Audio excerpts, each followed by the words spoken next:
What's going on YouTube? Welcome back to my channel. We are fresh off the heels of a monumental, historic WrestleMania 40. Obviously, emotions are still high. We just got finished watching night 2, again, of WrestleMania 40. Just wanted to give my immediate take, my immediate reaction to the show itself. I know most people have been doing immediate reactions to each respective night. I wanted to do a collective review, a collective reflection of both nights in one video. And man, I gotta tell you, this WrestleMania for sure will go down in the history books. I know, me personally, obviously if you've been keeping up with the channel, you've been keeping up with my videos, you would know how much hype and anticipation I had personally towards this event, as many fans have, of course. I truly believe this is the dawn of a new era. And I think it's a very popular assumption, a very popular take for a lot of people to have, given the ending of WrestleMania 40, the conclusion of one of the greatest, if not the greatest, storyline in modern wrestling history, the Bloodline Saga. Something that had taken place in the middle of a pandemic in 2020, spanning over the course of 4 years. We saw the growth of Roman Reigns, becoming the tribal chief that we know him today, seeing the growth of Jimmy and Jey Uso as single stars, Solo Sikoa, as well as emerging as this new, daunting threat that the WWE Universe will have to face in the next coming years. But ultimately, the big story that we're here to talk about is that of Cody Rhodes finally finishing the story, fulfilling the dream that he had since he was a young boy, ultimately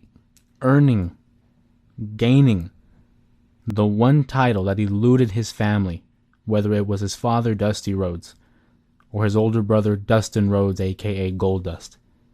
Finally, winning the WWE Championship, being able to say that he's the man, being able to say that not only was he in the main event, but now he is the main event.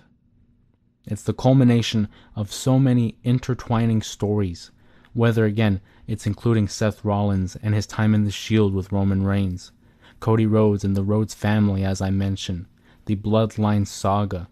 We saw a little bit of history between Rock and Cena, The Rock and The Undertaker. This WrestleMania ultimately, I feel, will go down as one of those benchmarks, which is something we had spoken about in a previous video about every 10 years. WrestleMania 10 was a bookmark event leading from the steroid trial and the golden era into the new generation era. WrestleMania 20 was right in the middle of the ruthless aggression era, but was signaling the end of The Rock and Austin, Brock Lesnar and Goldberg, and leading into a new era. WrestleMania 30, Daniel Bryan and the Yes Movement, the movement away from CM Punk, and the emergence of stars like a Roman Reigns, like a Dean Ambrose, aka Jon Moxley, like a Seth Rollins. And WrestleMania 40, a lot of monumental moments had occurred that we will remember for years to come. Whether it was Sami Zayn winning the Intercontinental Championship, defeating Gunther with his historic 666-day reign as Intercontinental Champion, whether it was Bayley defeating her former partner, former teammate in Damage Control, Io Sky, for the Women's Championship, Rhea Ripley continuing on her year-plus reign as the Women's World Champion. And speaking of World Championships, Drew McIntyre finally winning a world title in front of an audience, rather than winning it in front of nobody as he did back at WrestleMania 37. But ultimately, it would be a short-lived reign, as Damian Priest, Senor Money in the Bank, would finally cash in and would ultimately deliver broken dreams to a Drew McIntyre. Damian Priest, now your new World Heavyweight Champion. Among other events, of course, Logan Paul retains the US title, the debut of Jade Cargill, helping Bianca Belair, earning a 4-0 record at WrestleMania as well. The ladder match that would result in the division of 2 sets of tag team championships, A-Town Down Under winning the SmackDown tag titles, and the Awesome Truth winning the Raw tag team championships, finally splitting the titles apart And now hopefully we get some new title designs for those tag titles as well. So yeah. But this WrestleMania 40, I'm telling you, from a fan perspective, not just a YouTuber or a podcast perspective, but just as a fan perspective, for me, it's really going to go up there as one of the best. For me, one of the best moments and matches of this WrestleMania, I'd have to put up there Rhea Ripley versus Becky Lynch, the Drew McIntyre versus Seth Rollins matchup, as well as the Damian Priest cash-in that would follow. Of course, Cody Rhodes defeating Roman Reigns and again earning that WWE title. Bayley winning the title, as I mentioned as well. But ultimately, the purpose of this video is to really talk about Cody Rhodes and his story. Later this week on the J Area podcast, of course, I will go more in depth revolving around WrestleMania and its history-making event, as well as the fallout of Monday Night Raw, because we always know the Raw after WrestleMania in itself is a huge event as well, as we propel into a new direction, a new season, if you will, of the WWE, and see what kind of storylines they're going to cook up for the next coming year, leading into WrestleMania 41. But the story that everyone's been talking about these last few years has been Cody Rhodes. And you look back at the beginning, you'd have to go all the way back to Dusty Rhodes, the son of a plumber who was unconventional not only in his stature, but also in his presentation. He had a level of charisma that was unmatched, but many people overlooked him because he didn't present himself as that prototypical star that people like in New York, the WWF as it was known, he didn't present himself like that. So here you have Dusty Rhodes challenging superstar Billy Graham in Madison Square Garden for their world title. Now Billy Graham, he was the standard. He was the image. He was the bar that was set of what a world champion should look like. Dusty Rhodes prided himself in being the common man, someone that the average Joe could go and look at and say, you know what? I could see myself in him. I could see qualities and characteristics that I can identify with. I want this man to win. We want Dusty Rhodes. He was the people's champion before the people's champion was cool. And he wouldn't have won it. He wouldn't win the title. We all know the story. He held the title. He ultimately defeated superstar Billy Graham off a technicality. Count out victory. You can't win the championship based off of a count out. The only way you can beat a champion, pinfall, submission. He couldn't do it. Years would pass by. He'd become the NWA champion, the champion in WCW. He would return to the WWE in 1990, wearing polka dots, which many people thought was a rib, and they thought it was a way of poking fun at the American dream. Others would attest to it. Others would deny it. But ultimately, he would never reach that goal of winning a WWE World Championship. And then his son, Dustin Rhodes, aka Goldust, would emerge as a new star in the WWF, but never reached those heights of main event level matches or storylines. A great talent in the ring, a great storyteller, but ultimately never reached those peaks that his father once did. Fast forward to 2007, it's the Hall of Fame induction ceremony. Dusty Rhodes takes his rightful place in the Hall of Fame. And who are the two individuals that induct him into this Hall of Fame? Well, it's his sons. Dustin Rhodes, as I mentioned before, and a young Cody Rhodes, who not many people on a wide span did not recognize. Obviously, if you lived in Marietta, Georgia, or were friends and family of the Rhodes, you would know who he is. But at that point, we heard rumblings of who he was and what he was about. And it was that induction speech that caught the attention of a Vince McMahon, of a Bruce Pritchard, of the higher-ups in the WWE, and ultimately, they deemed him ready. They deemed it appropriate to bring him to the main roster and have him interact with legends like Randy Orton in a way to push forward the Rhodes family legacy to the modern era, or at that time, the modern era, given that it was, 17 years ago. And through the years, Cody Rhodes would hone his craft, whether he was a young tag team partner of a Hardcore Holly, a team member of Legacy, along the likes of Ted DiBiase Jr. and Randy Orton, as I mentioned.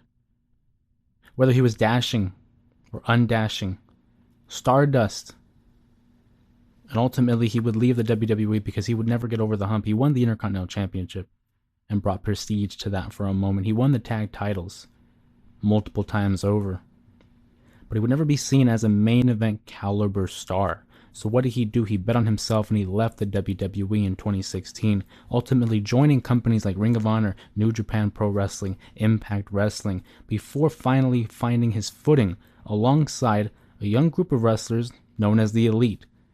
The Young Bucks, Hangman Adam Page, Kenny Omega, and Marty Scurll, as they developed a friendship and a bond that is still felt to this day through the fruits of their labor with All Elite Wrestling. And Cody Rhodes in that time was able to develop a name. He was able to develop a persona and a reputation of someone that was not only the student of the game, but someone who was hungry for more. His presentation changed. Gone was the black hair that he always donned in his time in WWE. Instead, he bleached his hair in order to match and honor that of his father and his brother Dustin. He has changed his persona from, as I mentioned, dashing and undashing to the American Nightmare, now donning a new theme song by Downstraight called Kingdom. A theme song that is sung in every arena that he attends as they continuously voice their support for this fallen son. And then there's rumblings about how he wants to bring relevancy back to wrestling, not only in the sense of it in a grand scheme, but to have people recognize that there is always one family that people tend to forget about. And in the grand scheme of things, there's more than one royal family in wrestling. And you have your McMahons, you have your Harts, your Guerreros, Von Erichs. But no one ever brings up the Rhodes family. No one ever brings up Dusty because he didn't win a world championship. Dustin, Cody. And it was his life's goal, his mission, to establish that, hey, we're more than just these mid-card talents. Of course, Dusty was a main event talent, but Dustin and Cody never got over that hump. So he leaves, as I mentioned, gains this experience, gains this notoriety, becomes infamous for becoming a disruptor and building a new promotion, All Elite Wrestling.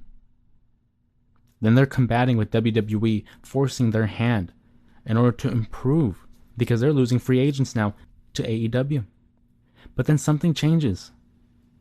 Something goes awry, and we notice that Cody Rhodes isn't the Cody Rhodes that we all knew when it first started. People were turning on Cody Rhodes, yet he wouldn't turn on us. He wouldn't turn heel in this kind of meta decision-making that was All Elite Wrestling's booking of Cody Rhodes, which is a video in itself. And in 2022, WrestleMania 38, Cody Rhodes would return to the WWE, and his first opponent back, Seth Rollins, who many deemed was the heir apparent to the WWE, being that he was the first NXT champion crowned by a Dusty Rhodes. And I feel like that never wavered, that never set in at peace for a Cody Rhodes, at least kayfabe-wise. So how appropriate is it that he would battle Seth Rollins, someone that many people would deem one of Dusty's kids in NXT, versus someone that was actually Dusty's son? And in doing so, Cody Rhodes returns. But it's not like any other return where you get a new package or a new name or a fresh coat of paint. No. It is the Cody Rhodes that we've become familiar with in All Elite Wrestling. Theme song and all. American Nightmare gimmick and all. It is who we have known. It is who we have followed up until this point. And he makes it very apparent the night after WrestleMania 38, where he says, I am back to do one thing. And that's finish the story. The story that his father never was able to finish. And it was his life goal, his dream, to hand the WWE Championship to his father, Dusty Rhodes.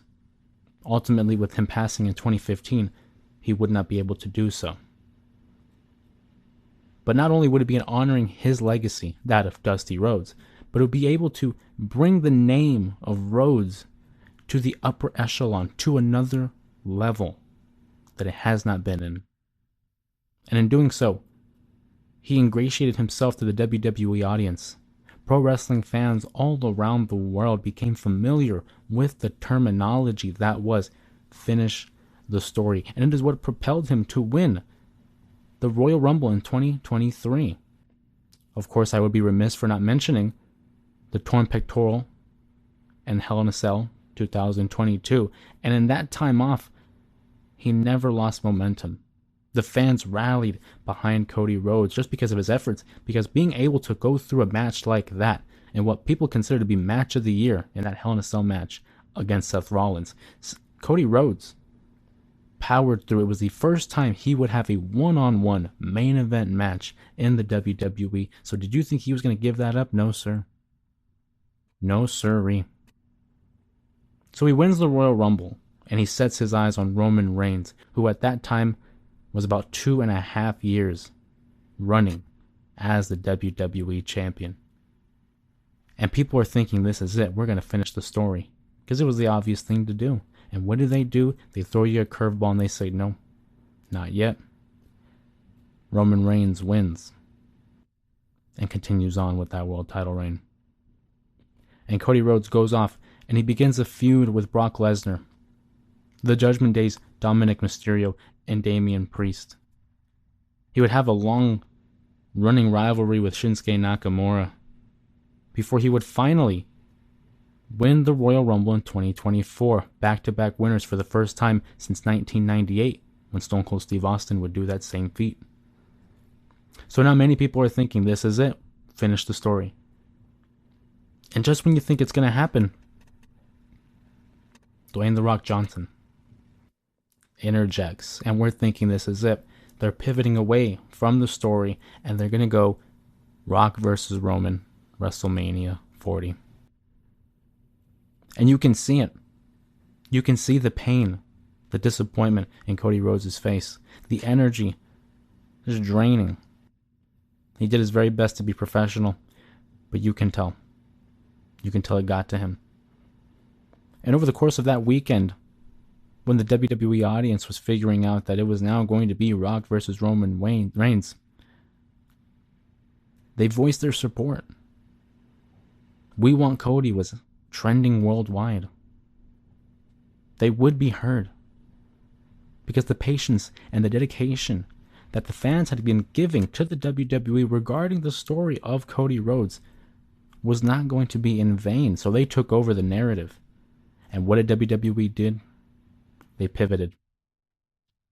They want you to believe that this was the plan all along. But with the new documentary airing on YouTube this week, we're going to see how the pivot was. What was the mindset going into WrestleMania 40 and its build-up? And ultimately it was decided that Cody Rhodes would get back on track to challenge Roman Reigns for his WWE Universal title. Now he would have the help of a Seth Rollins and a Jey Uso as we would lead into WrestleMania. And a lot of people would point out that the focus was really on The Rock and how he was turning heel and he was becoming Hollywood Rock once again. But the point was always Cody and his story, and I loved the point where he had a sit-down interview with Michael Cole. And he said it was always about finishing the story and how people pointed towards it was him and his father and how he wanted to win the world title in order to honor Dusty. But he said the story doesn't just stop there. It's always been very much about his mother. And how he may not be able to provide that world title win to his father, but he very much can do so for his mother. The story never ends. A lot of people were freaking out at the end of WrestleMania 39, thinking they screwed it up. They're not going to finish the story ever. But the story never ends. At WrestleMania 40, Cody Rhodes finally defeats Roman Reigns in what was one of the more overbooked WrestleMania matches of all time. But simultaneously, I can say it was one of the best WrestleMania main events of all time. We knew with bloodline rules lurking in the background, we knew it was a possibility. So to see interference from a Solo Sikoa, from a Jimmy Uso, we understood the ramifications of what would happen in this match. So to see the likes of a John Cena return to avenge his loss to a Solo Sikoa, to see Jey Uso attack his brother Jimmy Uso, Seth Rollins returning in his Shield attire, and the return of The Undertaker to defend the honor of WrestleMania. He said he was not going to have any part of this bloodline rules match tarnish the legacy of WrestleMania. The Undertaker returns as the conscience of the WWE, proving that he is and forever will be the locker room leader. So now that the deck is no longer stacked against Cody Rhodes, and it's an even fight between the two, 3 crossroads, just like he tried at WrestleMania 39, 3 crossroads would put away Roman Reigns, and Cody Rhodes is crowned the new WWE Universal Champion. And what do we do now? Because some people are saying the story is finished.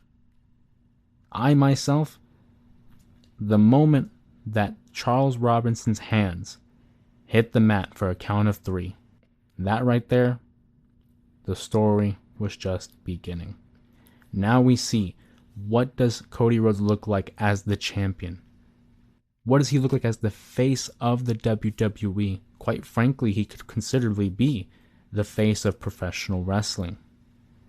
The work starts now. Who is the first feud he's going to go up against? Who are his challengers going to be? And what is it going to be like for a Cody Rhodes to no longer be chasing the championship, but having to defend the title against all comers? Because if you thought Cody Rhodes was facing tough opponents then, now you can expect all these superstars to be giving him their best shot on a daily basis, because he's now become public enemy number 1, not just in the Bloodline's eyes, but in the eyes of all challengers across the WWE. In what was a very emotional, cathartic, and therapeutic moment to see Cody Rhodes finish the story, celebrate this title win with the likes of a John Cena, Jey Uso, Randy Orton, a CM Punk, his mother Michelle, his wife Brandy, his sister. To see a moment that was very reminiscent of WrestleMania 10, when they would elevate Bret Hart above the shoulders of his peers. To see a celebration with family like at WrestleMania 20. To see a celebration of a star that the people crowned and accepted like at WrestleMania 30. To see the culmination of all that at WrestleMania 40 truly was poetic. And the call by Michael Cole really put it into perspective, because Corey Graves at one point at the conclusion of the match had questioned, what is next for Roman Reigns now that he's no longer the champion? And Michael Cole quite frankly said it the best. He said, who cares? We have now on the dawn of a new era. Cody Rhodes' era, the Renaissance era, Triple H's era, whatever they want to call it. But before we head into this new era, I do think it's very important that we acknowledge Roman Reigns. As ironic as it sounds. But the last 4 years, Roman Reigns has been able to do the unthinkable. A near 4-year title reign. Re-establishing dominance as a champion. Getting himself over as a heel when they couldn't do so as a babyface. Giving value and meaning to the world title and to the overall product, and keeping it interesting during the pandemic when there was no fans. This is an opportunity to give Roman Reigns his flowers, his appreciation, because we don't know what's next for Roman Reigns. As for the character, as Michael Cole said, who cares? But as for the man, acknowledge him, as he would say.